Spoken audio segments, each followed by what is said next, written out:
ہم مسلمان تو ہیں، اللہ کے نبی نے ہمیں چہرہ بھی مسلمانوں والا عطا کیا، لباس بھی ہمیں سمجھا دیا، اصول بھی سمجھا دیے، ہمیں دین بھی دکھا دیا، ہمیں حکومت کا طریقہ بھی بتا دیا، معاشرت چلانے کا طریقہ بھی بتا دیا، معاشی نظام کو مستحکم کرنے کا طریقہ بھی بتا دیا، لیکن ہم ان ساری چیزوں کو نظر انداز کر کے غیروں کی صورت، غیروں کا طریقہ، غیروں کے لباس، غیروں کی روش، غیروں کا کلچر، غیروں کی تہذیب ہمارے اندر آ گئی، اور ہم اسی منہ کے اندر، اسی رویوں کے ساتھ، اسی صورتحال کے ساتھ، اسی مزاج کے ساتھ، انہی اخلاقوں کے ساتھ کل قیامت والے دن اللہ کے نبی کے جب سامنے جائیں گے تو اللہ کے نبی کو کیا منہ دکھائیں گے؟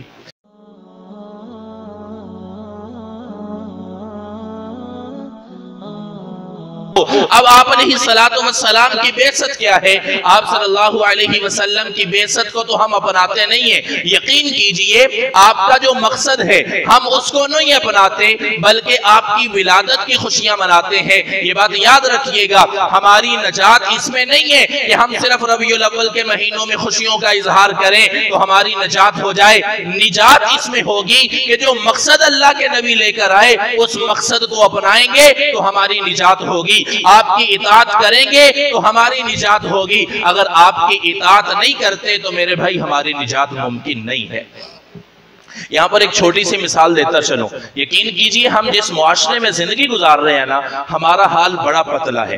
ہم نے اپنے اوپر صرف اور صرف مسلمانی کا لبادہ اوڑا ہوا ہے، ہم نے اپنے اوپر صرف اور صرف اسلام کا لبادہ اوڑا ہوا ہے، باقی جو اسلام کی صفات ہیں، ایک مسلمان کی جو صفات ہمارے اندر ہونی چاہیے، ہمیں اللہ کی عبادت کرنی چاہیے، ہمیں توحید پرست ہونا چاہیے، غیر اللہ سے ہمیں کچھ نہیں مانگنا چاہیے، ایک اللہ کے سامنے جھکنا چاہیے، اور ہمارے اندر ایمانداری، ہمارے اندر دیانتداری، ہمارے اندر صداقت، ہماری پاک دامنی، ہماری ایمانداری، یہ ساری کی ساری صفات ہمارے اندر ہونی چاہیے۔ اگر ہم ان صفات سے کورے ہیں تو یقین کیجئے ہم صرف نام کے مسلمان ہیں، کام کے مسلمان نہیں ہیں۔ میں عرض یہ کر رہا ہوں کہ ہماری نجات جو ہونی ہے وہ آقا کی اتباع میں ہونی ہے، آقا کے نقش قدم پر چلنے میں ہونی ہے۔ اگر ہمارے اندر آقا کے نقش قدم پر چلنے کا جذبہ نہ ہو، آقا کی اتباع کرنے کا جذبہ نہ ہو، اور ہم یہ کہیں کہ ہم صرف ربیع الاول میں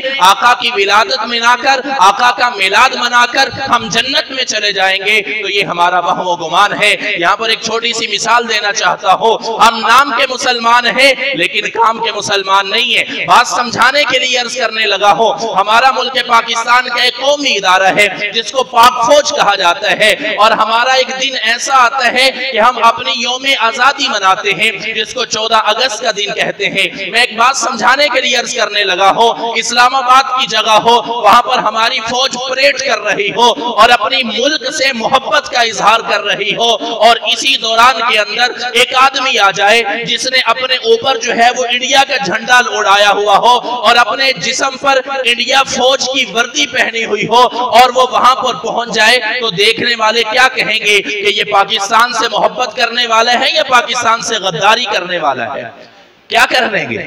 غداری کرنے والا ہے۔ میرے بھائی تو بات بالکل واضح ہو گئی، ہم مسلمان تو ہیں، اللہ کے نبی نے ہمیں چہرہ بھی مسلمانوں والا عطا کیا، لباس بھی ہمیں سمجھا دیا، اصول بھی سمجھا دیے، ہمیں دین بھی دکھا دیا، ہمیں حکومت کا طریقہ بھی بتا دیا، معاشرت چلانے کا طریقہ بھی بتا دیا، معاشی نظام کو مستحکم کرنے کا طریقہ بھی بتا دیا، لیکن ہم ان ساری چیزوں کو نظر انداز کر کے غیروں کی صورت، غیروں کا طریقہ، غیروں کے لباس، غیروں کی روش، غیروں کا کلچر، غیروں کی تہذیب ہمارے اندر آ گئی، اور ہم اسی منہ کے اندر، اسی رویوں کے ساتھ، اسی صورتحال کے ساتھ، اسی مزاج کے ساتھ، انہی اخلاقوں کے ساتھ کل قیامت والے دن اللہ کے نبی کے جب سامنے جائیں گے تو اللہ کے نبی کو کیا منہ دکھائیں گے؟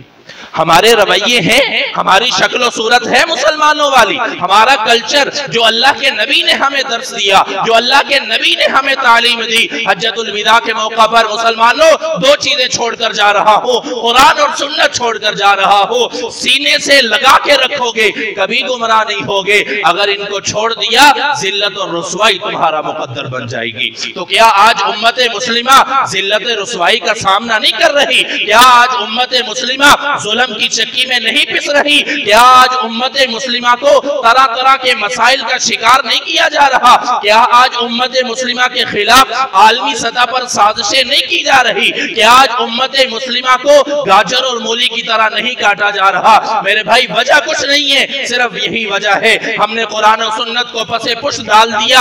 हमने सिर्फ जुबान की हद तक इश्क रसूल के नारे लगा दिए। जो अल्लाह के नबी की हुकूक है, जो अल्लाह के नबी की इस उम्मत पर हुकूक है, तकाज़े हैं, हमने उनको नजरअंदाज कर दिया है। अब बड़े मुख्तसर तौर पर मैं अल्लाह के नबी सल्लल्लाहु अलैहि वसल्लम के कुछ हुकूक का तज़किरा करने लगा हूं। मेरे भाई उन हुकूक को अपनाना, उन हुकूक को अदा करना, ये नबी करीम सल्लल्लाहु अलैहि वसल्लम का हक है। हम उन चीजों को पूरा करेंगे तो बिल्कुल वाज़ेह बात है हमें आका की शिफाअत भी नसीब होगी, आका के हाथों हौज़े कौसर भी नसीब होगा। अगर हम उन तकाज़ों को पूरा नहीं कर रहे, सिर्फ साल के बाद इश्क रसूल के नारे लगा दिए, लेकिन इश्क रसूल के नारों के दौरान भी यकीन कीजिए मुझे बड़ी हैरानगी होती है कि ये कैसा इश्क रसूल है कि जनाज वहां जुलूस के अंदर तो तू खड़ा है, चौक के अंदर तू खड़ा है, इश्क रसूल के नारे लगा रहा है, उसी जुलूस के दौरान मस्जिद से मुअज्जिन अजान दे देता है, अशहदु अल्ला इलाहा इल्लल्लाह अशहदु अन्ना मुहम्मदुर रसूलुल्लाह, उसी रसालत के बारे में तुम्हें बुला रहा है, हय्या अलस सलाह हय्या अलल फलाह, नमाज की तरफ आ जाओ, यही कामयाबी है। वो इश्क रसूल तुम्हें मस्जिद में आने की तौफीक नहीं देता। तो ये इश्क रसूल नहीं है, बड़ी माजरत के साथ ये इश्क रसूल नहीं है, सिर्फ इश्क रसूल का ड्रामा रचाया हुआ है। इश्क रसूल वो है जो इश्क तो वो होता है जो सूली चढ़कर बोलता है, हर हाल में नबी की इत्तिबा। अगर इश्क रसूल देखना है तो यकीन कीजिए सहाबा की जिंदगियों को पढ़े, वो हजरत खुबैब को पढ़े जिसने सूली पर चढ़ना गवारा कर दिया, लेकिन ये बर्दाश्त नहीं किया कि जहां मेरे आका मदनी करीम मौजूद हैं वहां मेरे पैगंबर को एक कांटा भी चुभे। ये बर्दाश्त नहीं किया, अपने आप की जान दे दी, जामे शहादत नोश कर ली, लेकिन ये बर्दाश्त नहीं किया कि मेरे आका को तकलीफ पहुंचे। मेरे भाई हमारे हाल कैसे हैं? यकीन कीजिए जिस हालत में हम इस वक्त जिंदगी गुजार रहे हैं, अगर फर्ज कर लीजिए कि रसूलुल्लाह सल्लल्लाहु अलैहि वसल्लम तशरीफ ले आए और हमारा हाल आकर देख ले। मैं एक छोटी सी बात अर्ज करने लगा हूं, बड़ा एक मशहूर वाकया है सहाबी रसूल का। सहाबी रसूल की दाढ़ी में सिर्फ एक बाल था, वो अपनी दाढ़ी के एक बाल को यूं लहराया करते थे, हाथ फेरा करते थे, अल्लाह के नबी मुस्कुराया करते थे, देखा करते थे, मोहब्बत का इजहार किया करते थे। एक मर्तबा वो नबी करीम के सामने आए, वो दाढ़ी का एक बाल नहीं था, अल्लाह के नबी ने चेहरा फेर दिया। अब सहाबी रसूल इस तरफ आते हैं, या रसूल अल्लाह क्या खता हो गई? अल्लाह के नबी ने चेहरा इस तरफ फेर लिया, इस तरफ आए, या रसूल अल्लाह खता तो बता दीजिए, गलती तो बता दीजिए, मुझसे क्या खता हो गई? अल्लाह के नबी ने फरमाया दाढ़ी का एक बाल था, मैं तुझे देखकर मुस्कुराया करता था, तूने उसको क्यों खींच लिया, क्यों हटा दिया? मेरे भाई अल्लाह के नबी तो अपनी सुन्नतों और अल्लाह के नबी के बारे में मोहब्बत का जो उसूल है वो कुरान ने ये बयान किया है, कुल इन कुंतुम तुहिब्बूनल्लाह फत्तबिऊनी युहब्बुकुमुल्लाहु व यगफिर लकुम ज़ुनूबकुम। अगर तुम अल्लाह से मोहब्बत करते हो तो अल्लाह से मोहब्बत का पहला तकाजा ये है कि तुम रसूलुल्लाह से इत्तिबा करो, रसूलुल्लाह से मोहब्बत करो। और नबी करीम सल्लल्लाहु अलैहि वसल्लम के जहां पर तकाजे हैं, तकाजों की बात कर रहा था, सबसे पहला तकाजा अल्लाह के नबी का ये है कि आप पर ईमान लाया जाए। और ईमान की कैफियत ये है आपको खातमुल अंबिया माना जाए, आपको खत्मुर रसूल माना जाए, और खत्मे नबूवत का अकीदा आपके बारे में मजबूत होना चाहिए। दूसरा आप सल्लल्लाहु अलैहि वसल्लम का हक ये है कि आपकी बताई हुई हर बात की तस्दीक की जाए। ये बात याद रखिएगा मेरे भाई, अगर हम आका की बातों की तस्दीक नहीं करते, आका की बातों को नजरअंदाज करते हैं, तो हम आका से मोहब्बत नहीं कर रहे। इसकी मैं अक्सर एक छोटी सी मिसाल देता हूँ कि मैं अपने बाप से कहूँ, अपनी माँ से कहूँ कि अम्मा मुझे तुझसे मोहब्बत है, अब्बा मैं तुझसे प्यार करता हूँ। अब माँ भी बीमार हो गई, बाप भी बीमार हो गया, बीमारी का आलम है। वो माँ बाप अपने बेटे को कहते हैं कि बेटा बीमार पड़ा हो, जाओ दवाई तो लेके आओ। बेटा कहते हैं अम्मा मोहब्बत तो करते सकता हूँ लेकिन दवाई लेकर नहीं आऊंगा। अम्मा कहती है बेटा प्यास की शिद्दत है, एक गिलास पानी तो पिला दो। बेटा कहते हैं अम्मा तुझसे प्यार तो है लेकिन तुझे पानी नहीं पिलाऊंगा। इस मोहब्बत का क्या फायदा जब तस्दीक नहीं करनी, जब इत्तिबा नहीं करनी, जब इताअत नहीं करनी, इस मोहब्बत का क्या फायदा? ये मोहब्बत नहीं है, ये ड्रामेबाजी है। हम अपने आप को आशिक़े रसूल कहें, हम अपने आप को नबी का उम्मती कहें, हम अपने आप को नबी का उम्मती कहें, अपने आप को नबी की है मोहब्बत करने वाला कहें, लेकिन नबी की बातों को नजरअंदाज करे, नबी की हदीसों को रद्दी की टोकरी में फेंक दे। जब नबी की हदीस की बात आए हम अपनी जात को सामने रखें, नबी के इरशाद की बात आए अपनी कौम, अपने कबीले, अपने खानदान को सामने रखें कि नबी की हदीस जाती है तो चली जाए, मेरी इज्जत, मेरे खानदान की इज्जत बचे। तो मेरे भाई ये ईमान नहीं है, ये ईमान नहीं है, ये नबी से मोहब्बत नहीं है। नबी से मोहब्बत किस कदर होनी चाहिए? सिर्फ एक बात अर्ज करके बात खत्म कर रहा हूं। अल्लाह का कुरान ये कहता है अन्नबिय्यु औला बिल मुमिनीन मिन अनफुसिहिम, कि नबी का मोमिनों पर इतना भी हक है, इतना ज्यादा हक है कि इंसान को मिन अनफुसिहिम, इंसान को अपनी जात पर इतना हक नहीं है जितना नबी की जात को हमारी जानों पर हक है। और एक हदीस के अंदर अल्लाह के नबी ने इरशाद फरमाया ला युमिनु अहदुकुम हत्ता अकूना अहब्बा इलैहि मिन वालिदिही व वलदिही वन नासी अजमाइन, कि कोई भी उस वक्त तक मोमिन नहीं हो सकता जब तक मेरी जात को, जब तक मुझ मोहम्मद को अपनी औलाद, अपने वालिदैन, अपनी जान से, हत्ता के दुनिया की हर चीज से बढ़कर महबूब ना समझ ले, उस वक्त तक उस इंसान का ईमान मुकम्मल नहीं है।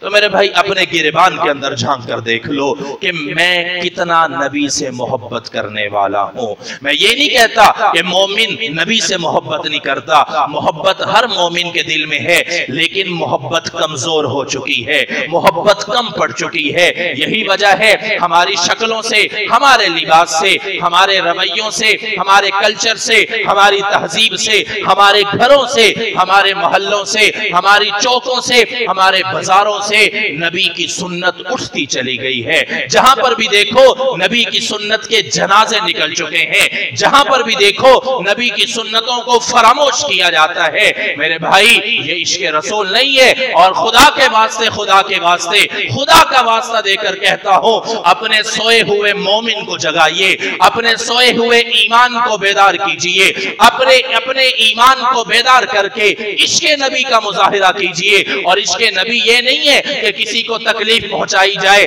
अल्लाह के नबी की सारी जिंदगी का खुलासा अगर अर्ज करूं तो वो सिर्फ एक जुमले में ये है कि अल्लाह के नबी ने पूरी जिंदगी किसी इंसान को तकलीफ नहीं पहुंचाई, पूरी जिंदगी किसी भी इंसान को तकलीफ नहीं पहुंचाई। और हम मुख्तलिफ तरीकों से गीबतें करके, साजिशें करके, चुगलियां करके, किसी के बारे में प्लान बनाकर, किसी को नुकसान पहुंचाकर, किसी को गालियां देकर, किसी को किसी तरीके से तकलीफ पहुंचाए और हम ये कहें कि हम आशिक़े रसूल, हम नबी के मानने वाले, खुदारा ये काम ऐसा है कि इस पर निजात नहीं होगी। निजात होनी है तो उसी तरीके से होनी है जो अबू बकर ने किया, जो उमर ने किया, जो उस्मान और अली और मुआविया, हसन और हुसैन, अहले बैत और सहाबा ने किया कि नबी से इश्क ऐसा किया जान जाती है तो चली जाए। और मैं यहाँ पर एक और मशहूर वाकया सिर्फ उसका इशारा देता हुआ चलो जाऊं। एक सहाबी रसूल दस्तरखान पर बैठे हुए,